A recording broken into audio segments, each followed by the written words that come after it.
Good day po sa bawat isa po sa atin. Ako po si Precious Menge at ma-experience po ako ng pag-handle ng victim survivors of abuse during my internship po sa Shelter for Women and Children.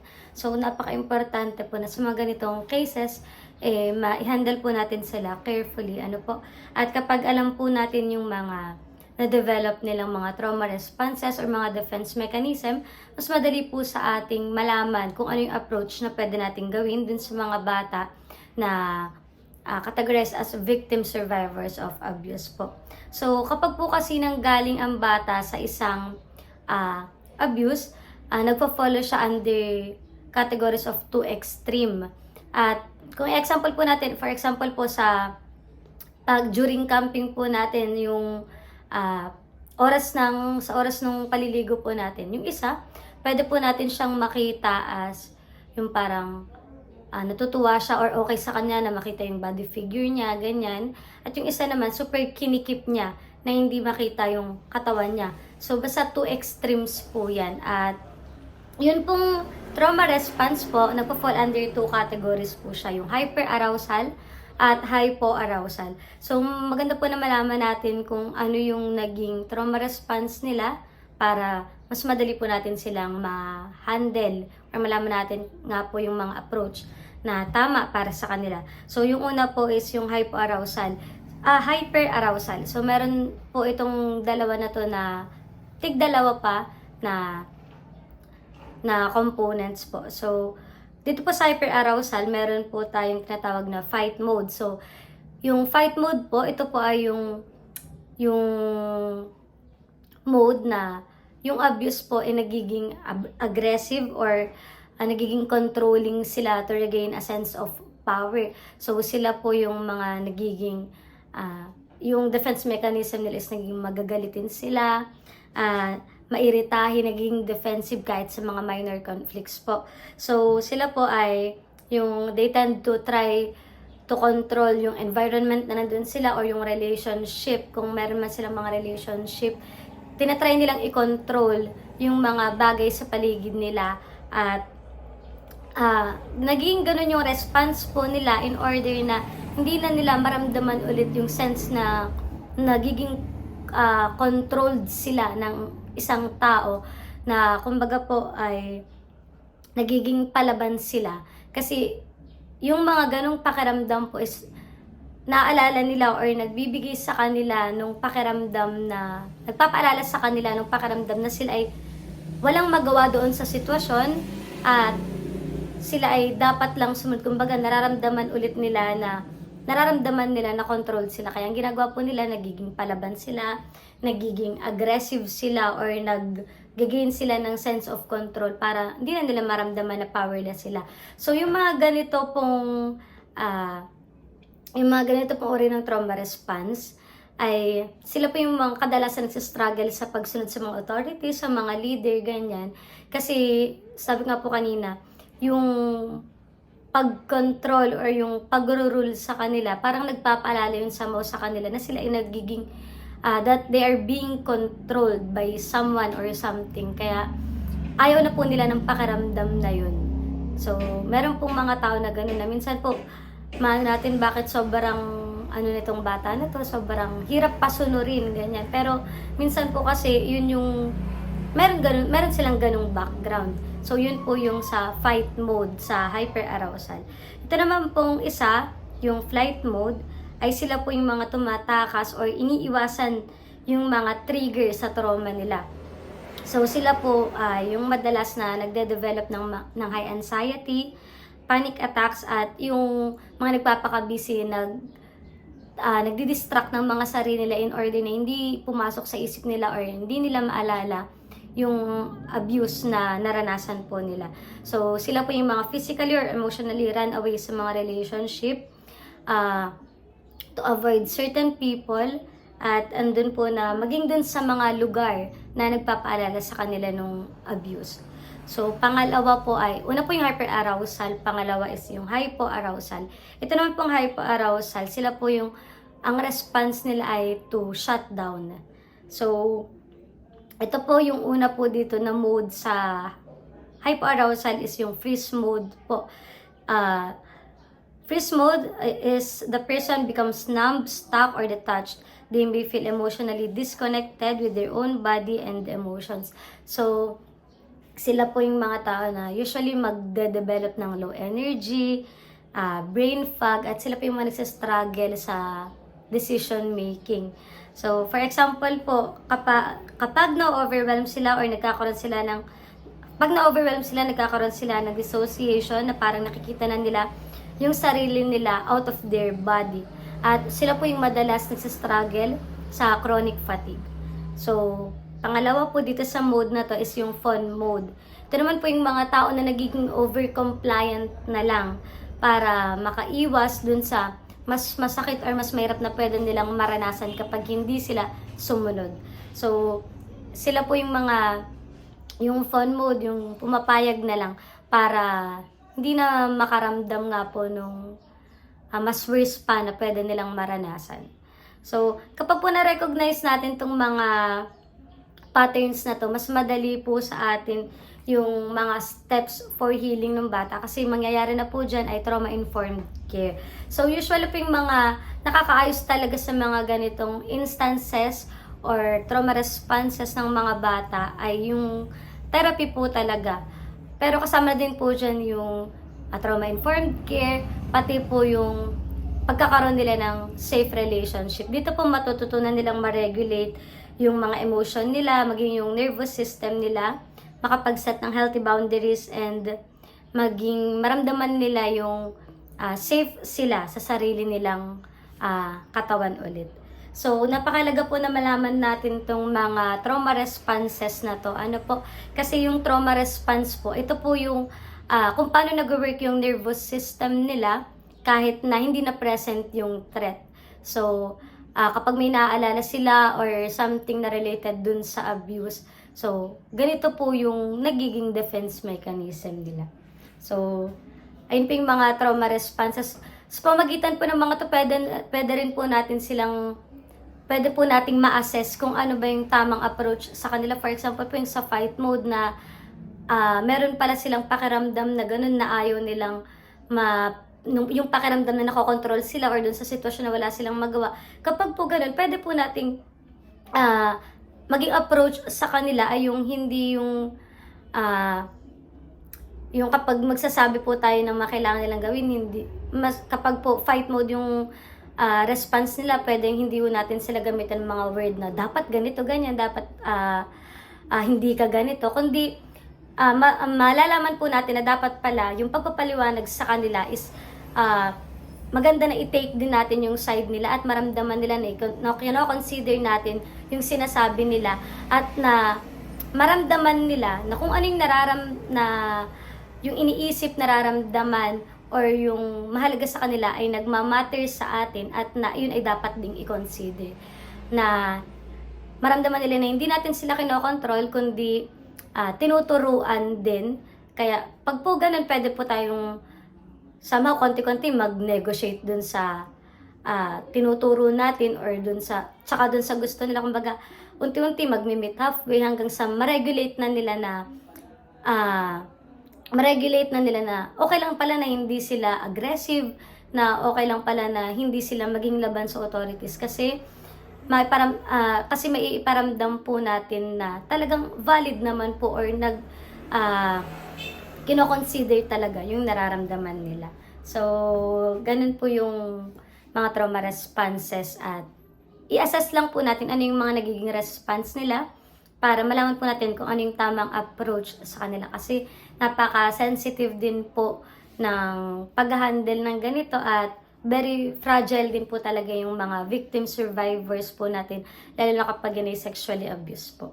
So, in terms naman po sa pagre-report ng alleged sexual abuse, ito po yung parang standard na way ng pagre-report. So, ako po ay naghingi din ng opinion ng barangay Kagawad po.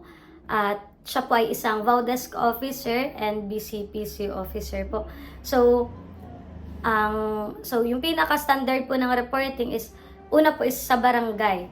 So, kapag po pumunta na tayo ng barangay to report alleged sexual abuse, pwede po tayong magpa-blatter. Hanapin po natin yung VAU desk officer or BCPC officer. And next po, pwede po nila tayong i-escort sa MSWD po sa bayan natin. At dun po sa MSWD, dun po ma-assess kung ano yung kailangan or dapat na gawin dun sa case ng bata.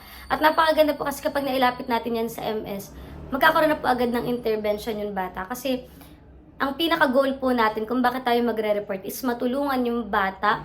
Kasi lagi pong best interest of the child yung gusto po natin.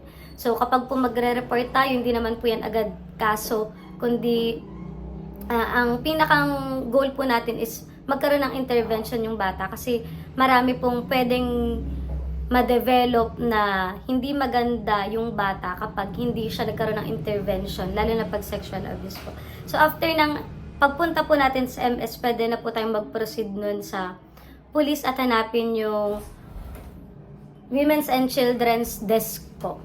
So, and if sexual assault po, for example, yung panghihipo or halik or any expression ng sexual urges, ay sa barangay daw po magkakaroon muna yan ng 3 patawag, pero case-to-case basis pa rin po yan. Depende sa lala ng damages na nagawa po nung, or depende po dun sa assault na ginawa. So, after po nung 3 patawag sa barangay, dun po proceed na rin po sa MSWD po yun kapag walang naging improvement po yung case. At if rape naman po, ibig sabihin may penetration po, kahit ano pa pang nag-penetrate dyan, ay pwede naman na pong dumiretso sa police, pero maganda po coordinated tayo sa MSWD po sa bayan po natin. So, pero ayan, yun po kasing services na meron ng bawat bayan, yan po ay depende po sa lugar kung ano yung mga resources na meron sila. Kaya hindi ko rin po masabi yung mga magagawa nila. Pero kung meron po yung shelter for women and children, maganda po. Pero depende pa rin po yan sa resources po ng social welfare po sa ating munisipyo. Ano po? At ito po yung mga victims, tendencies, and ideations after abuse. So, dito naman po, kapag ang bata ay na-abuse, ang tendency pong gawin ng bata ay syempre po mag-disclose agad sa parents or sa malapit sa kanya. At usually po yung kagaya po ng mga na-handle ko, yung mga family nila or yung mga tao na pinag-disclose nila na malapit sa kanila, ang nararanasan po nila ay dismissal or rejection, lalo na po kapag relative or family member din yung perpetrator po nila. So, ang nagiging next na action po nila, maghanap sila ng companion sa labas, maghanap sila ng mga tao na maniniwala sa kanila or magko-consider ng nararamdaman nila. So, ang mangyayari po dyan, magiging mabarkada.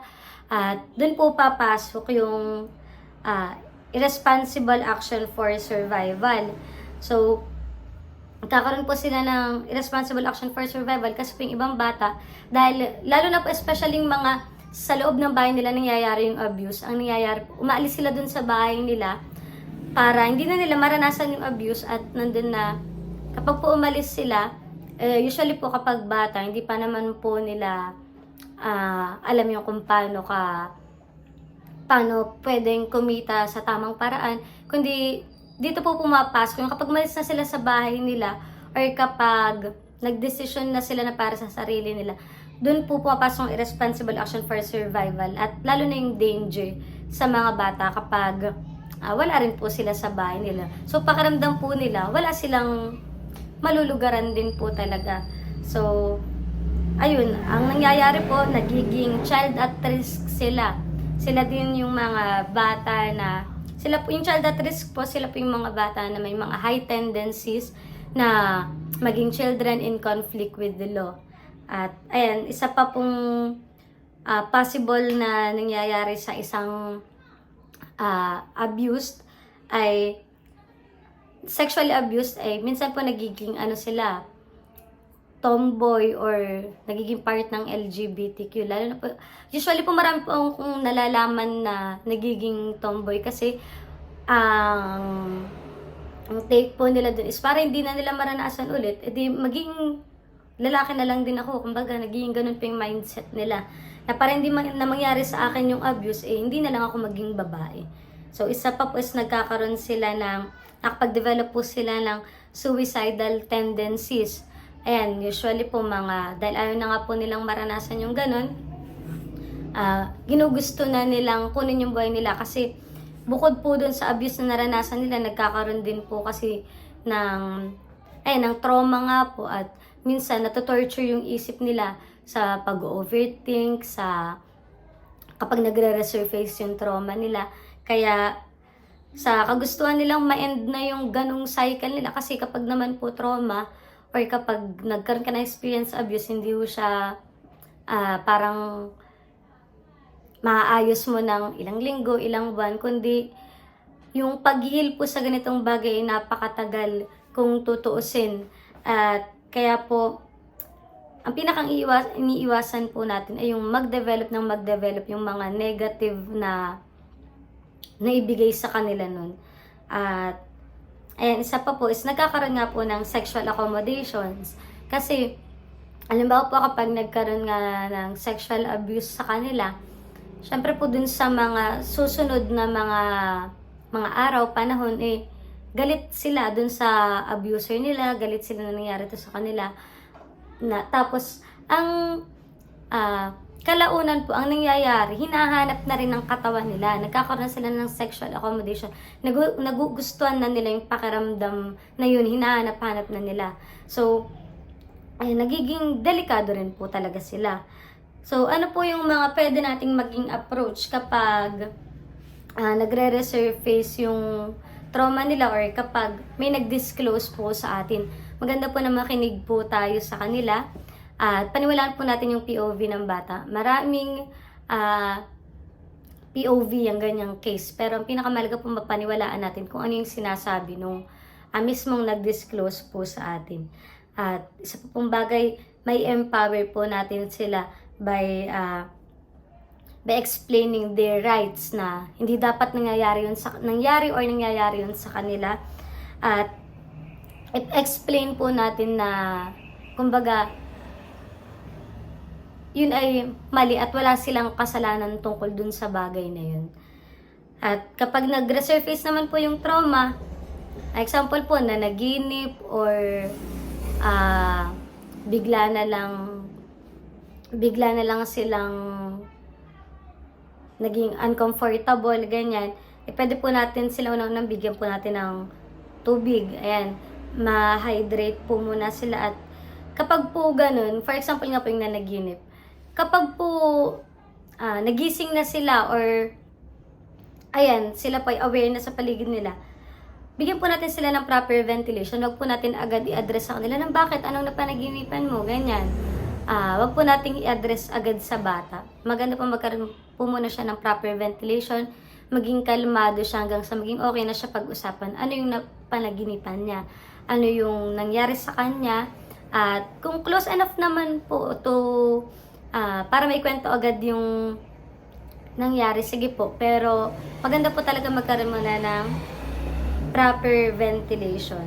Kahit ilang minuto, kahit umabot pa po yan ng oras, as long as magkaroon siya maging kalmado na siya para masabi yung mga naging trigger sa kanya, dun lang po natin i-address. Huwag po natin agad-agad i-address yung nangyari sa kanila. Na kapag nag-resurface lang po yung trauma nila. So, for suicidal attempts naman po, example po is, halimbawa, naglaslas. Kapag po nakita natin na naglaslas sila or gumawa sila ng kahit ano na suicidal attempts, kapag po ganun, wag tayong masyadong magpakita ng so much na emotion na, bakit mo ginawa yan? Na, wag po tayong ipakita ng displeasure or disappointment sa kanila. Kundi gawin lang po natin yung normal na ginagawa sa isang, naglaslas, nagkasugat po siya dito. Ang gawin lang po natin yung normal na ginagawa dun, hugasan siya or gamutin lang, lagyan ng betadine. Yung normal lang na ginagawa sa sugat.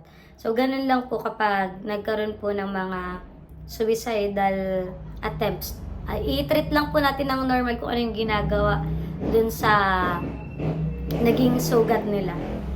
At, ayan, ito lang pa, suggestion ko lang po sa pag-handle po ng church natin or ng mga pastor po natin sa mga may ganitong cases po ay nung nakaraan po sinabi ko na huwag tayong magkup ng 17 below or ng minor sa church kapag nalaman natin na may ganitong case. Pero pwede naman po pala basta coordinated po tayo sa MSWD kasi mahirap din po na tayo ay nagdesisyon na magkup na may ganong case kasi pwede po tayong mabaliktad niyan kapag nalaman yung abuse. So, kasi maganda rin po talaga coordinated tayo sa MS kasi po kapag tayo ay hindi coordinated sa MS or kapag alam mo po may nag-disclose na sa atin tapos hindi ho tayo nag-report, pwede po tayong makategorize as isa dun sa mga nagtatakip sa abuse kasi pag naungkat po yan, ang sasabihin po sa atin, alam pala natin pero wala po tayong ginawa. So, kapag po ganun, tinatago po natin na may nangyayaring abuse doon sa bata. So, ang magiging itsura po niyan ay pinoprotektahan po natin ay yung perpetrator, hindi yung victim. Kaya, and kung magkukup man po tayo, maganda po coordinated tayo sa MSWD po. Kasi, yun naman pong pagre-report po natin ay, yan pa ay, talagang i-consider po ng MSWD sa bayan natin kasi po, considered po tayo as faith-based organization, kaya credible source din naman po talaga. At, isa pa pong suggestion ko po sa pag-handle po ng church natin, i-avoid po natin yung too much na physical touch kahit po dun sa mga comfort moments po na pwedeng magkaroon ng misinterpretation sa mata ng bata or ng iba kahit po sa same sex po. So, ayan, tayo po kasi minsan na-overwhelm tayo nung kapag kino-comfort natin sila pero lagyan din po natin ng boundaries kung hanggang saan yung pwede natin gawin kapag nagko-comfort po tayo. At same case din po sa pagbibigay ng words of affirmation. Yung ano lang po, i-enlighten lang po natin sila tungkol sa mga rights nila at tungkol dun sa mga pangako sa kanila ng Diyos at i-avoid na po natin yung mga words na pwede pang ma-misinterpret ng bata. At yan, practice discipleship pa rin po to get through sa members, sa victim para mas malaman natin kung ano pa yung mga dapat ipag-pray sa kanila, kung ano pa yung mga part na kailangan nilang i-heal. At ayan, i-avoid din po natin kahit konti lang yung engagement masyado sa mga kabataan, kahit opposite sex. Kapag po i-assess po natin kung okay lang ba na masyado siyang nakikisalamuha dun sa mga sa other members kasi po minsan kung upon observation po parang nagiging ano ba sila, parang tomboy or ano ba yung extreme na meron po sila. So ayan, so yun lang po yung gusto kong i-share po sa inyo at napakaganda po na sa pag-handle po natin nito ay mas maging careful po tayo. At inulit ko po yung po kasing mga services at resources po ng bawat MSWD po yan ay depende sa lugar. So, malalaman po natin yung mga resources na yan kung makikipag-coordinate po tayo sa kanila. At maganda po na sa pagre-report po natin, pinakamaganda po dun magkakaroon agad ng intervention yung bata or yung naka-experience ng sexual abuse. At yun po yung goal natin. Kumbaga, pwede na po nating ibukod yung pagkakaso-kaso kasi hindi naman ho tayo yung parang key player talaga dyan. Kumbaga, sa pagre-report lang po tayo na may ganung case, pero hindi na ho tayo yung talagang kasama dun sa pagkakaso. Basta ang pinakang maganda pong bagay na gagawin natin pag nag-report tayo is magkakaroon po ng intervention yung bata sa tulong po ng Municipal Social Welfare and Development. So, yun lang po. Thank you po.